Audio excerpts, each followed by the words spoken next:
Maka berbahagialah orang yang Allah jadikan dia sebagai kunci-kunci pembuka kebaikan.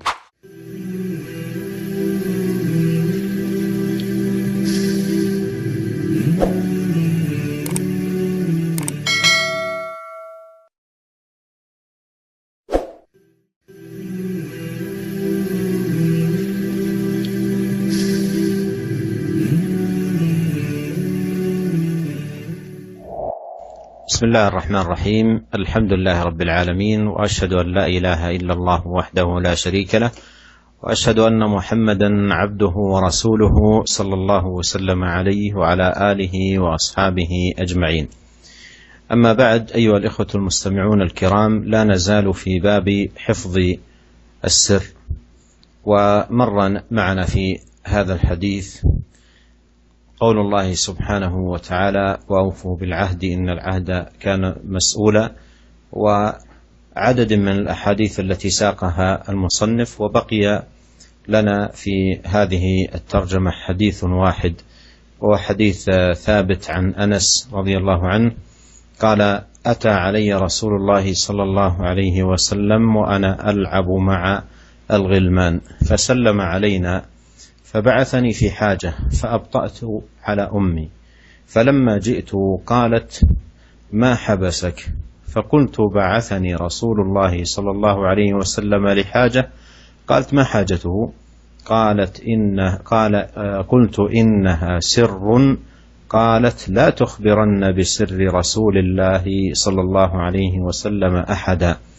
قال أنس: ووالله لو حدثت به أحدا لحدثتك به يا ثابت.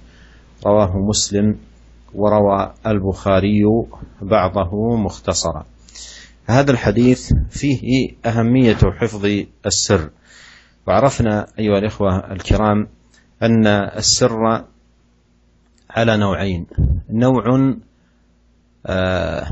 يصلح أن يفشى إذا زال مانع إفشائه، ومر معنا مثال لذلك قصة فاطمة رضي الله عنها حين سارها النبي صلى الله عليه وسلم، ولما سألتها عائشة في ذلك الوقت لم تخبرها، أو بعد وفاة النبي صلى الله عليه وسلم قالت: أما الآن فنعم، أي أما الآن بعد أن زال المانع من ذكر هذا السر فنعم أخبرك بذلك. يستفاد من ذلك أن السر إذا زال المانع فإنه لا بأس من الإخبار به.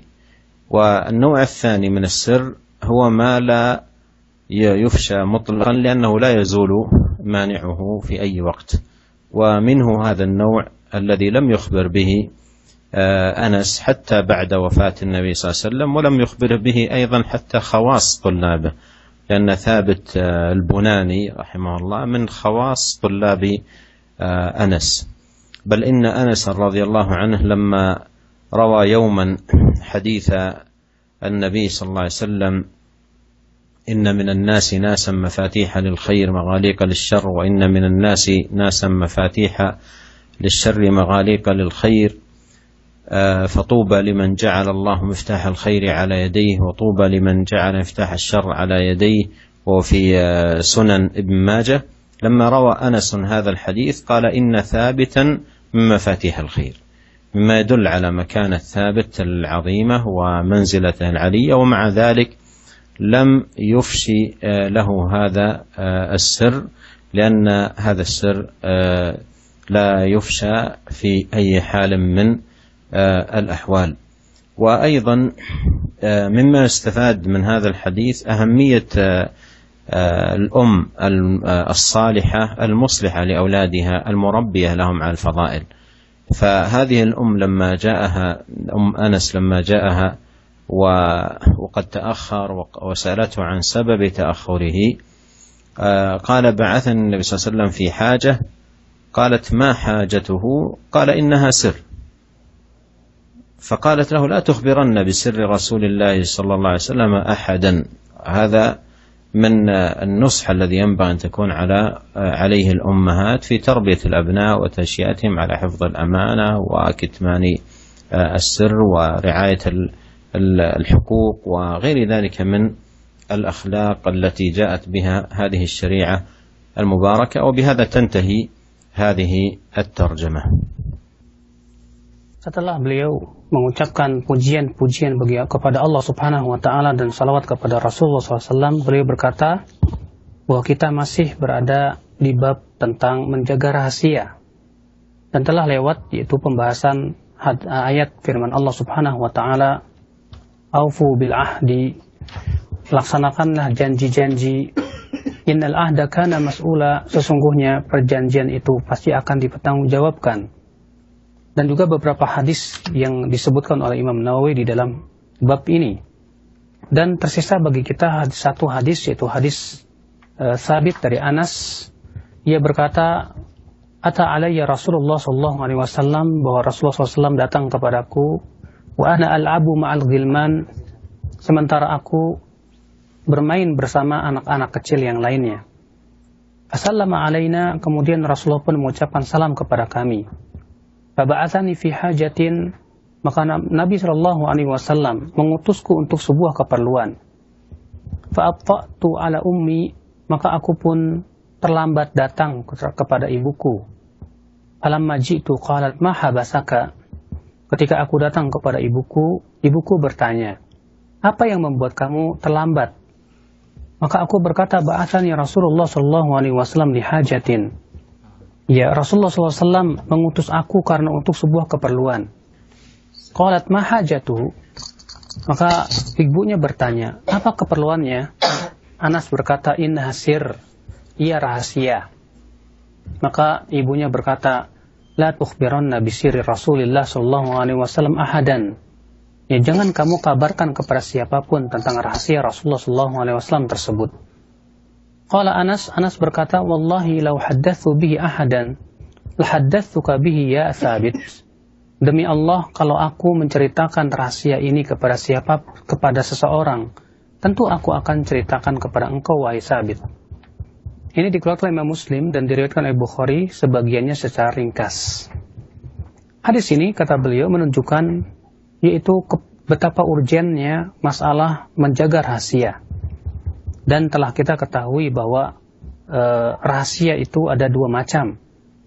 Macam yang pertama yaitu rahasia yang dikhawatirkan padanya, yang artinya kalau dibuka maka itu akan tidak boleh karena adanya penghalang.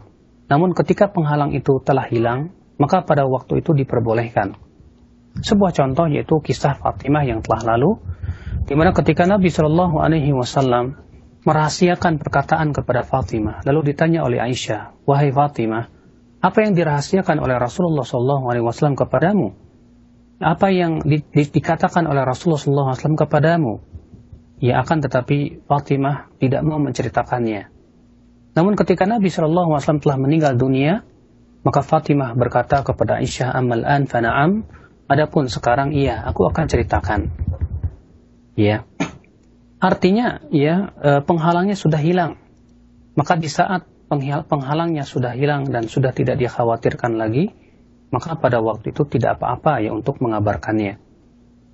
Adapun macam yang kedua, yaitu yang penghalangnya masih tetap ada. Ya, maka pada waktu itu tidak boleh dikabarkan selama-lamanya.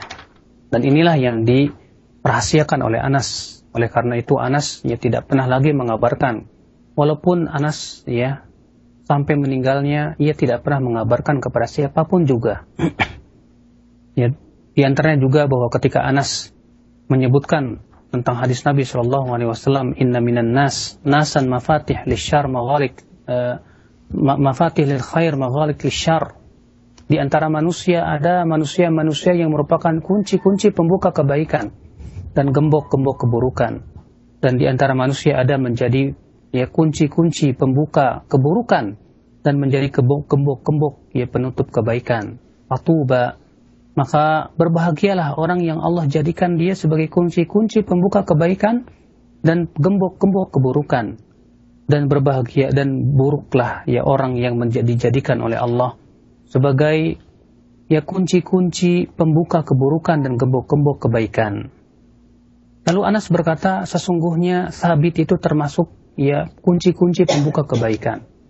Di mana ini menunjukkan akan kedudukan Sabit. Akan tetapi ternyata tetap Anas pun tidak mau menceritakan rahasia itu kepada Sabit. Padahal kata Anas, demi Allah, kalau aku ceritakan kepada seseorang, aku akan ceritakan kepada engkau, wahai Sabit. Akan tetapi ternyata beliau tidak mau menceritakan rahasia ini. Kemudian faidah dari hadis ini juga yaitu tentang pentingnya seorang ibu yang salihah, yang mendidik anak-anaknya dengan pendidikan-pendidikan yang baik.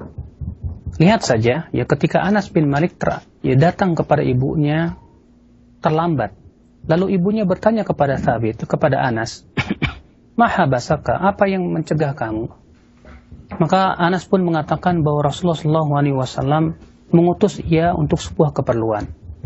Kemudian ketika ditanya oleh ibunya, keperluan apa? Ya kata Anas, ia rahasia.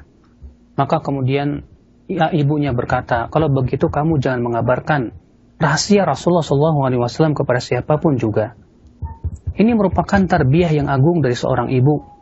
Ya, perhatian yang agung bagaimana seorang ibu mendidik anaknya untuk menjaga rahasia. Demikian pula memperhatikan hak-hak dan yang lainnya yang berhubungan dengan anak tersebut. Dan ini adalah keutamaan yang menunjukkan akan keutamaan ibu yang salihah.